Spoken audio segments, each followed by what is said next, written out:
Iraq के मशहूर और तारीखी शहर बाबेल में थोड़ा जोर से मारो, आज तुम्हारे हाथों में जान नहीं लग रही। एक ऐसा बच्चा पैदा हुआ जिसका नाम आने वाली नस्लों के लिए हिदायत, कुर्बानी और तौहीद की सबसे बड़ी निशानी बनने वाला था। ये वाला बुत किसके लिए बना रहे हो? शहर के बड़े ताजिर के लिए। कह रहा था कि इस बार उसके घर में बरकत कम हो गई है। क्या नया माबूद मदद करेगा? शायद नए माबूद को घर में रखने से उसका कारोबार फिर से चल पड़े। बाबेल का वो दौर अजीब था। गलियों में बुत सजते थे, लोग अपने हाथों से पत्थर तराशते, उन्हें शक्लें देते, फिर उन्हीं के सामने झुक जाते, उन्हीं से दुआ मांगते, उन्हीं से मदद चाहते और उन्हीं को अपना माबूद समझते। इब्राहिम अलैहिस्सलाम के वालिद भी बुत बनाते थे। वो बुतों को तराश कर बेचते भी थे और खुद भी उनकी इबादत करते थे। लेकिन इस अंधेरी दुनिया में अल्लाह ने इब्राहिम अलैहिस्सलाम के दिल को बचपन ही से रोशन कर दिया था। जब पूरी कौम पत्थरों के सामने झुकी हुई थी, तब इब्राहिम अलैहिस्सलाम का दिल सिर्फ एक अल्लाह की तरफ मुतवज्जा था। उन्होंने कभी एक लम्हे के लिए भी किसी बुत के सामने सर नहीं झुकाया। एक दिन इब्राहिम अलैहिस्सलाम ने अपने बाप और अपनी कौम से पूछा, तुम किसकी इबादत करते हो? लोगों ने बड़े फख्र से जवाब दिया, हम बुतों की इबादत करते हैं। इब्राहिम अलैहिस्सलाम ने पूछा, जब तुम इन बुतों को पुकारते हो, क्या ये तुम्हारी आवाज सुनते हैं? क्या ये तुम्हें कोई फायदा दे सकते हैं या तुम्हें किसी नुकसान से बचा सकते हैं? लोगों के पास कोई जवाब नहीं था। वो बस इतना कह सके, हम नहीं जानते, हमने अपने बाप दादाओं को इसी तरह करते देखा है। ये जवाब सुनकर इब्राहिम अलैहिस्सलाम के दिल में और दर्द भर गया। उन्हें अपनी कौम पर तरस आता था। वो देख रहे थे कि इंसान जिसे अल्लाह ने अक्ल दी, समझ दी, इज्जत दी, वो बेजान पत्थरों के सामने जलील हो रहा है। सबसे पहले इब्राहिम अलैहिस्सलाम ने अपने वालिद को समझाया।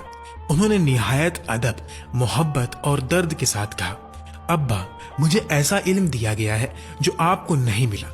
आप मेरे साथ हो जाइए, मैं आपको सीधा रास्ता दिखाऊंगा। अब्बा, शैतान की इबादत ना कीजिए, बेशक शैतान अल्लाह का नाफरमान है। अब्बा, मुझे डर है कि कहीं आपको अल्लाह का अजाब ना आ पकड़े और आप शैतान के साथी ना बन जाएं। सोचो, एक बेटा अपने बाप को कितनी मोहब्बत से समझा रहा है, लेकिन जवाब में मोहब्बत नहीं मिली। उनके बाप ने गुस्से में कहा, ए इब्राहिम, क्या आप मेरे माबूदों से फिर गए? अगर आप बाज ना आए तो मैं आपको संसार कर दूंगा। आप मुझसे दूर चले जाएं और कभी मुझे नजर ना आए। ये अल्फाज किसी अजनबी के नहीं, एक बाप के थे। लेकिन इब्राहिम अलैहिस्सलाम ने सब्र किया। उन्होंने जवाब में बद्दुआ नहीं दी, गुस्सा नहीं किया, बस फरमाया, आप पर सलामती हो, मैं अपने रब से आपके लिए बख्शीश तलब करता रहूंगा। फिर इब्राहिम अलैहिस्सलाम ने अपने वालिद से अलग रहना इख्तियार कर लिया, लेकिन उनके दिल में अपनी कौम के लिए दर्द अब भी जिंदा था। वो चाहते थे कि लोग अपनी आंखों से देख लें कि जिन बुतों के सामने वो झुकते हैं, वो खुद अपनी हिफाजत भी नहीं कर सकते। उनकी कौम का एक खास दिन होता था, ईद का दिन। इस दिन लोग खाना पकाकर अपने माबूदों के सामने रखते थे, फिर शहर के बाहर एक मैदान में जमा होते, वहां खेलते, कूदते और खुशियां मनाते। शाम को वापस आते और सुबह बुतों के सामने रखा हुआ खाना तबर्रुक समझकर खा लेते। जब वो दिन आया, सब लोग तैयार होने लगे, लेकिन इब्राहिम अलैहिस्सलाम उनके साथ ना गए। लोगों ने पूछा, क्या आप हमारे साथ नहीं चलेंगे? इब्राहिम अलैहिस्सलाम ने आसमान की तरफ देखा और फरमाया, मैं बीमार हूँ। लोग उन्हें छोड़कर चले गए। अब पूरा शहर खाली था, बुत खाना खामोश था और उन बेजान बुतों के सामने खाना रखा हुआ था। इब्राहिम अलैहिस्सलाम ने उन्हें मुखातिब करके कहा, ये इतना खाना तुम्हारे सामने पड़ा है, तुम खाते क्यों नहीं? तुम्हें क्या हो गया है कि तुम बात तक नहीं करते? लेकिन बुत खामोश थे, ना जवाब, ना कोई हरकत, ना कुदरत और ना कोई जिंदगी। फिर इब्राहिम अलैहिस्सलाम ने कुल्हाड़ी उठाई और तमाम छोटे बुतों को तोड़ दिया, सिर्फ सबसे बड़े बुत को छोड़ दिया। फिर कुल्हाड़ी उस बड़े बुत के कंधे पर रख दी। शाम हुई, लोग खुशी मनाकर वापस आए, लेकिन जब उन्होंने अपने बुतों को टूटा हुआ देखा तो उनके होश उड़ गए। जिन बुतों के सामने वो सजदा करते थे, वो जमीन पर टुकड़ों में पड़े थे। लोग चीख उठे, यह हमारे माबूदों के साथ किसने किया? किसी ने कहा, एक जवान है इब्राहिम, वो हमारे बुतों के खिलाफ बातें करते थे। फिर सब लोग जमा हुए। इब्राहिम अलैहिस्सलाम को बुलाया गया। उनसे पूछा गया, ए इब्राहिम, क्या हमारे बुतों के साथ ये हरकत आपने की है? इब्राहिम अलैहिस्सलाम ने फरमाया, ये काम तो इस बड़े बुत ने किया होगा, मुझसे क्यों पूछते हो?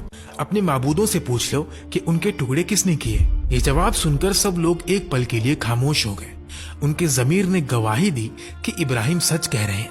फिर उन्होंने खुद कहा, ऐ इब्राहिम, आपको पता है कि ये बोल नहीं सकते।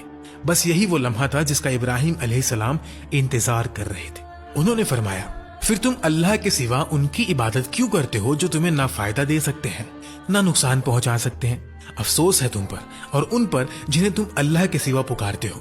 तुम उनकी पूजा करते हो जिन्हें तुम खुद अपने हाथों से तराशते हो। क्या तुम अक्ल नहीं रखते? हक इतना वाज़े हो चुका था कि इंतजार की कोई गुंजाइश नहीं थी। लेकिन जब दिलों पर कुफ्र की मोहर लग जाए तो सबसे रोशन दलील भी इंसान को रास्ता नहीं दिखा सकती। उन्होंने सच मान लेने के बजाय इब्राहिम अलैहिस्सलाम को सजा देने का फैसला कर लिया। उन्होंने एक बड़ा मैदान चुना। कई दिन तक लकड़ियां जमा की गई, इतनी लकड़ियां कि आग का ढेर आसमान को छूने लगा। फिर उसमें आग लगा दी गई। आग भड़क उठी। शोले इतने बुलंद थे कि करीब जाना मुश्किल था। गर्मी इतनी ज्यादा थी कि लोग दूर खड़े थे। फिर उन्होंने इब्राहिम अलैहिस्सलाम को रस्सियों से बांधा। जब उन्हें आग में डालने लगे उस वक्त इब्राहिम अलैहिस्सलाम की जुबान पर ये अल्फाज थे, हस्बुनल्लाहु व निअमल वकील। मेरे लिए अल्लाह काफी है और वही बेहतरीन कारसाज है। फिर उन्हें आग में डाल दिया गया। लोग समझ रहे थे कि अब इब्राहिम जल जाएंगे, लेकिन उसी वक्त अल्लाह का हुक्म आया, ए आग, इब्राहिम पर ठंडी हो जा और सलामती वाली हो जा। और फिर जो हुआ वो दुनिया के लिए मुआजिजा बन गया। आग जो जलाना जानती थी अल्लाह के हुक्म से ठंडी हो गई। आग ने इब्राहिम अलैहिस्सलाम के जिस्म को नहीं छुआ, उनके कपड़े तक ना जले, सिर्फ वो रस्सियां जल गई जिनसे उन्हें बांधा गया था। लोग दूर खड़े देख रहे थे। वो समझ रहे थे कि इब्राहिम जल रहे होंगे, लेकिन जब उन्होंने देखा तो हैरान रह गए। इब्राहिम अलैहिस्सलाम आग के दरमियान सुकून से बैठे थे। ना चेहरे पर घबराहट, ना जिस्म पर जख्म, ना कपड़ों पर आग का असर। ये मंजर देखकर हर आंख हैरान रह गई। फिर इब्राहिम अलैहिस्सलाम आग से बाहर निकले, लेकिन इतना बड़ा मुआजिजा देखने के बाद भी उनकी कौम में लूत अलैहिस्सलाम के सिवा कोई ईमान न लाया। पूरा बाबेल कुफ्र पर डटा रहा। इब्राहिम अलैहिस्सलाम के दिल में दर्द था। उन्होंने सोचा, अगर ये लोग इतना बड़ा मुआजिजा देखकर भी ईमान नहीं ला रहे तो फिर और क्या देखना चाहते हैं। उस वक्त बाबेल पर नमरूद नाम का बादशाह हुकूमत करता था। जब उसके पास इब्राहिम अलैहिस्सलाम के मुआजिजे की खबर पहुंची तो उसने हुक्म दिया कि इब्राहिम को मेरे दरबार में पेश किया जाए। इब्राहिम अलैहिस्सलाम नमरूद के सामने पेश हुए। नमरूद ने पूछा, तुम्हारा रब कौन है? मेरा रब वो है जो जिंदा करता है और मारता है। वो तो मैं भी कर सकता हूं। उसने जेल से 2 आदमियों को बुलवाया, एक को कत्ल करवा दिया और दूसरे को छोड़ दिया। बेशक अल्लाह सूरज को मशरिक से निकालता है तो तुम उसे मगरिब से निकाल कर दिखाओ। नमरूद के पास कोई जवाब न था। दरबार पर खामोशी छा गई। तकब्बुर का सर झुक गया। लेकिन नमरूद ने ईमान लाने के बजाय इब्राहिम अलैहिस्सलाम को शहर से निकल जाने का हुक्म दे दिया। फिर इब्राहिम अलैहिस्सलाम इराक को छोड़कर शाम की तरफ हिजरत कर गए। वहां उन्होंने अपने चाचा की बेटी सारा अलैहिस्सलाम से निकाह किया और कुछ अरसे वहीं रहे। लेकिन यहाँ के लोग भी गुमराही में मुब्तला थे। ये बुतों को नहीं, सितारों को पूजते थे। रात होती तो ये सितारों के सामने झुक जाते। उनका अकीदा था कि सितारे उनके माबूद हैं। इब्राहिम अलैहिस्सलाम ने उन्हें समझाने का एक हिकमत भरा तरीका इख्तियार किया। एक रात वो उन लोगों के साथ निकले। आसमान पर एक चमकता हुआ तारा नजर आया। इब्राहिम अलैहिस्सलाम ने कहा, ये मेरा रब है। लोग उनकी तरफ देखने लगे। फिर जब तारा डूब गया, इब्राहिम अलैहिस्सलाम ने फरमाया, जो छुप जाए वो मेरा रब कैसे हो सकता है।